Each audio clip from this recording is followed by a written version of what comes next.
Welcome to Mojo TV. Bulletin ముందుగా headlines. BJP MP ఆరోపణలపై స్పందించిన రాహుల్ గాంధీ. సీఎం చంద్రబాబు అధ్యక్షతన కొనసాగుతున్న కేబినెట్ భేటీ.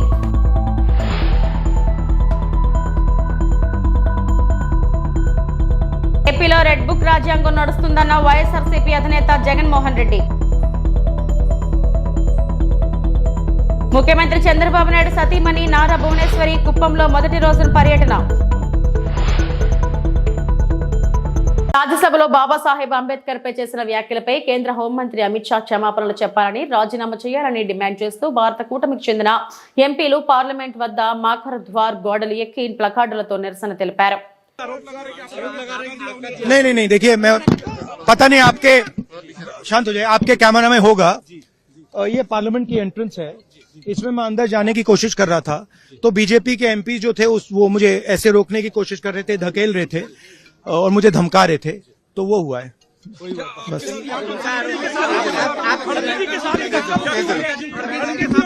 नहीं देखिए हाँ किया है मगर ठीक है कोई मतलब धक्का मुक्की से हमें कुछ होता नहीं है, मगर ये एंट्रेंस है पार्लियामेंट हाउस की और हमारा अधिकार है अंदर जाने का, और बीजेपी के जो मेंबर्स हैं वो हमें अंदर जाने से रोक रहे थे।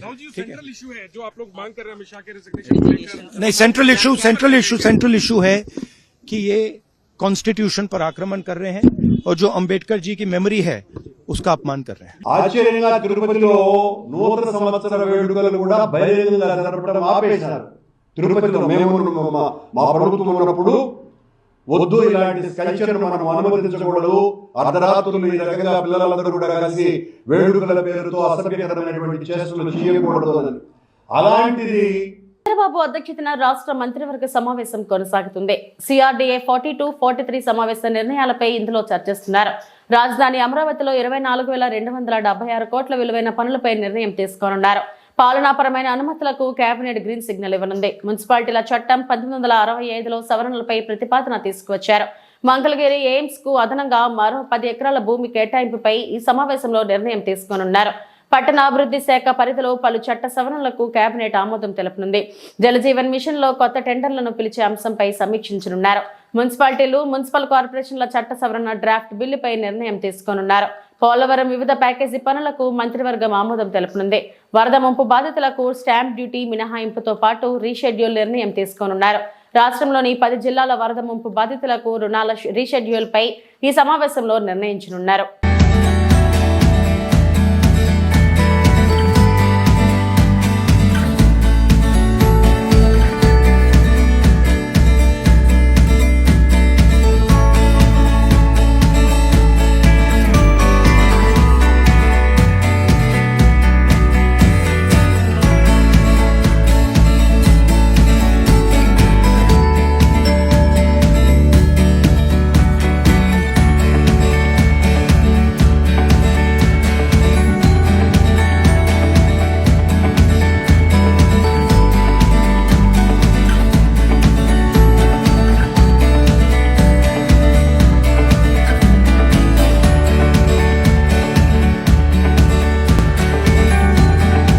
ఏపీలో రెడ్ బుక్ రాజ్యాంగం నడుస్తుందన్నారు వైఎస్ఆర్సీపీ అధినేత జగన్. వైఎస్ జగన్మోహన్ రెడ్డి రాష్ట్రంలో కుంభకోణాల మీద కుంభకోణాల్లో జరుగుతున్నాయి.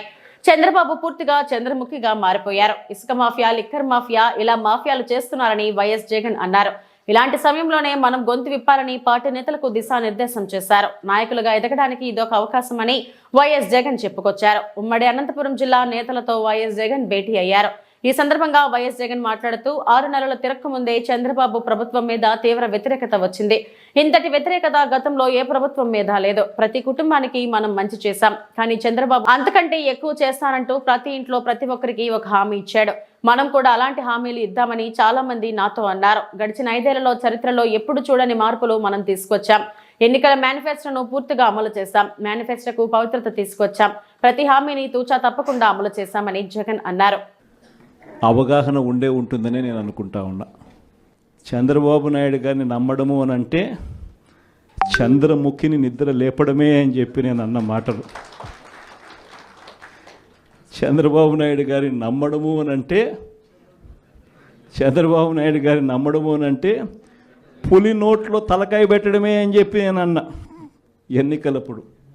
కరెక్ట్గా ఈరోజు 6 నెలలు గడిచేసరికే ఈరోజు ప్రతి ఇంట్లో కూడా పరిస్థితి ఏమిటి అని అంటే, జగనన్న కనీసం పలావ్ పెట్టేవాడు, చంద్రబాబు నాయుడు బిర్యానీ పెడతానన్నాడు. ఇప్పుడు పలావు పోయింది, బిర్యానీ పోయింది, చివరికి ఏది లేకుండా రోడ్డు మీద నిలబట్టినాడు చంద్రబాబు నాయుడు అనే మాట ఈరోజు ప్రతి ఇంట్లో కూడా ఈరోజు చర్చనీయాంశంగా ఈరోజు మారింది. ఒకవైపున మనం ఇస్తా ఉన్న పథకాలన్నీ కూడా పూర్తిగా ఆపేశాడు, మరోవైపున ఆయన ఇస్తానన్న సూపర్ 6లు సూపర్ 7లు గాలికి ఎగిరిపోయినాయి. మరోవైపున ఇవన్నీ ఒకవైపున ఉంటే మరోవైపున 6 నెలలు కూడా తిరక్క మునిపే బాధుడు. కరెంటు బిల్లులు ముట్టుకుంటే చాలు షాక్ కొట్టే పరిస్థితులకి ఈరోజు తయారైనాయి. 15,000 కోట్ల రూపాయలు 6 నెలలు తిరక్క తరికే 15,000 కోట్ల రూపాయలు ప్రజల నెత్తిన కరెంటు బిల్లులు షాకుల రూపంలో వేయగలిగిన పాలకుడు ఎవడైనా ఉన్నాడు అని అంటే అది నిజంగా ఒక చంద్రబాబు నాయుడు మాత్రమే ఇలాంటి దుర్మార్గాలు చేయగలుగుతాడు. మూడో వ్యక్తి ఎవడు చేయలేని పరిస్థితి. ఆ లెవెల్లో బాధుడు. మరోవైపున చూస్తే ఈ బాధుడుకు తోడు సూపర్ 6లు సూపర్ 7లు అమలు చేయకపోవడానికి తోడు మనం ఇస్తా ఉన్న పథకాలన్నీ కూడా ఇవ్వకుండా వదిలేసినకు దానికి తోడు, వీటి అన్నిటికీ తోడు ఇంకా ఏం జరుగుతూ ఉంది? చంద్రబాబు నాయుడిని ఎవరైనా ప్రశ్నిస్తే చాలు ఆ ప్రశ్న తీసుకొని పోవాలి అని అంటే ఆ అభివృద్ధి బాట ఏమిటి అని చెప్పేది విజన్ డాక్యుమెంట్.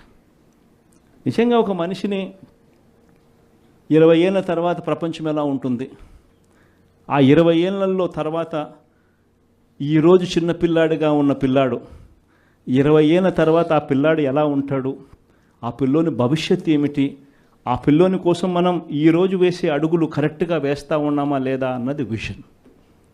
ఆ విజన్లో భాగంగా ఆ రోజు వైఎస్ఆర్సీపీ ప్రభుత్వంగా మనం వేసాం అడుగులు. గర్వంగా చెప్పచ్చు,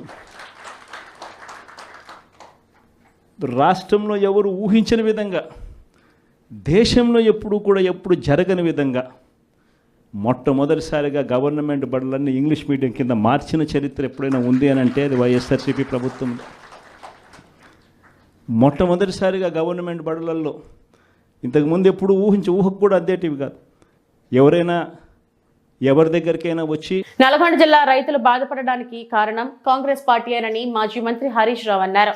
ఉమ్మడి రాష్ట్రాన్ని ఎక్కువ కాలం పాలించింది కాంగ్రెస్ పార్టీయేనని హరీష్ రావు అన్నారు. బీఆర్ఎస్ ప్రభుత్వ హయాంలో ఎస్ఆర్ఎస్పీ స్టేజ్ 2 పనులు పూర్తి చేసి కాళేశ్వరం జలాలను ఉమ్మడి నల్గొండ జిల్లాలకు, సూర్యాపేట, తుంగతుర్తి, కోదాడ ప్రజలకు అందించామని తెలిపారు. 10 ఏళ్ల పాలనలో మేము ఏం చేశామో చర్చించేందుకు సిద్ధంగా ఉన్నామని హరీష్ రావు స్పష్టం చేశారు. ఎందుకంటే ఈ రాష్ట్రాన్ని ఎక్కువ రోజులు పాలించిందే కాంగ్రెస్ పార్టీ. మీరేం చేసిందని మమ్మల్ని మాట్లాడుతున్నారు. ఎస్ఆర్ఎస్పీ స్టేజ్ 2 పనులు పూర్తి చేసి కాళేశ్వరం జలాలను నల్లగొండ జిల్లా, తుంగతుర్తి, సూర్యాపేట, కోదాడ ప్రజలకు అందించిన పార్టీ బీఆర్ఎస్ పార్టీ. అధ్యక్ష అనవసరంగా ఒకరోజు చర్చ పెడదామంటే పెట్టండి.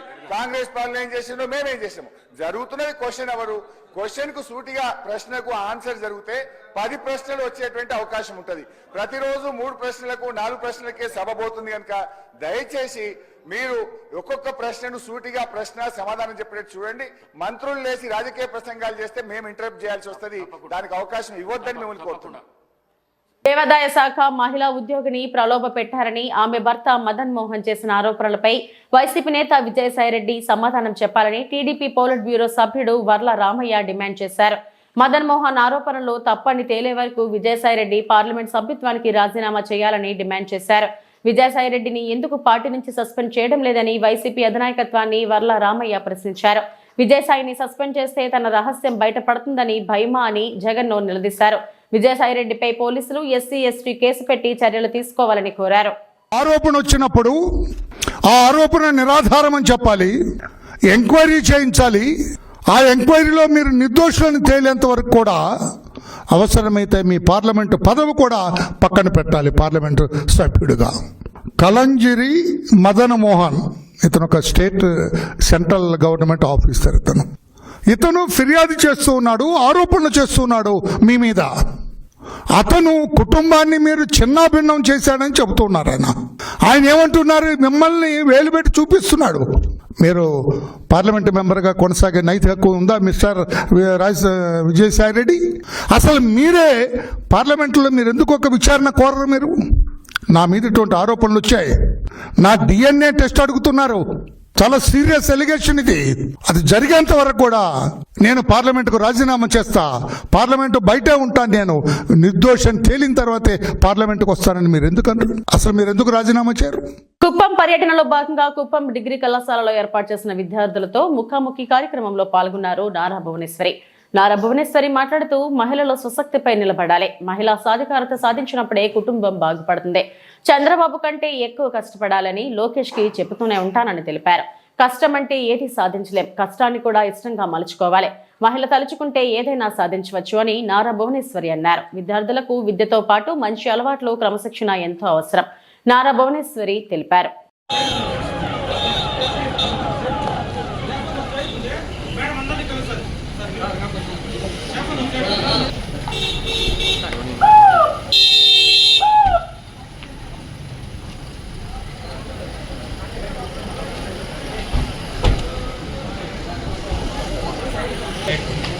అందరూ సైడ్ జరగాలి సార్. చుట్టుకోవాలి సార్, నా సైడ్ రావాలి, సైడ్ రావాలి సార్.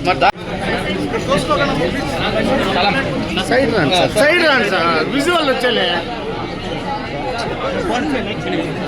Madam, side నిల్చుకోండా.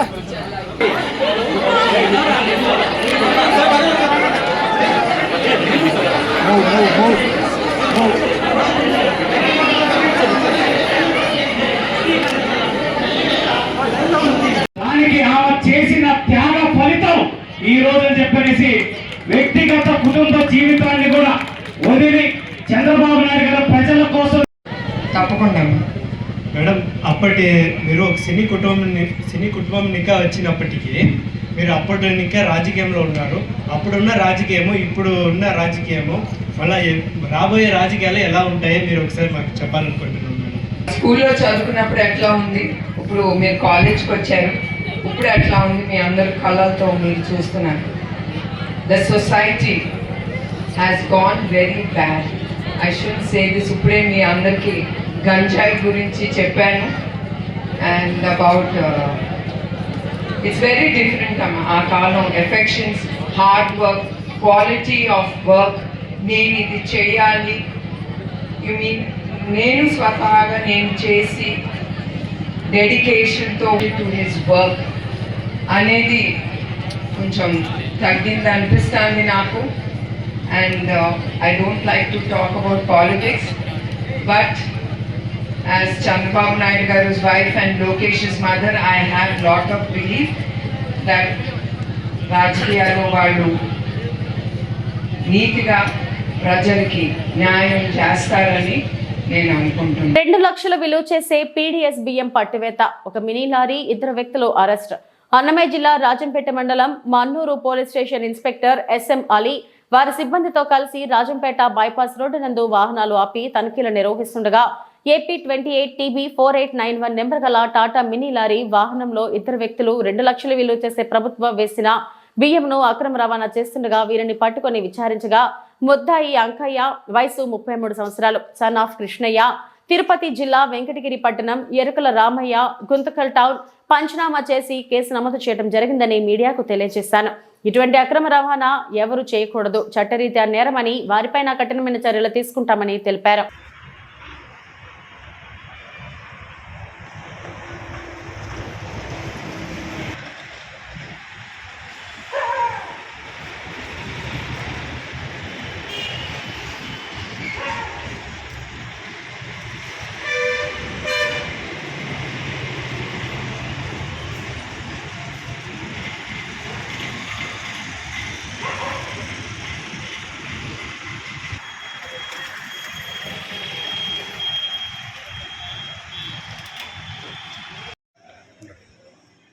అందరికీ నమస్కారము.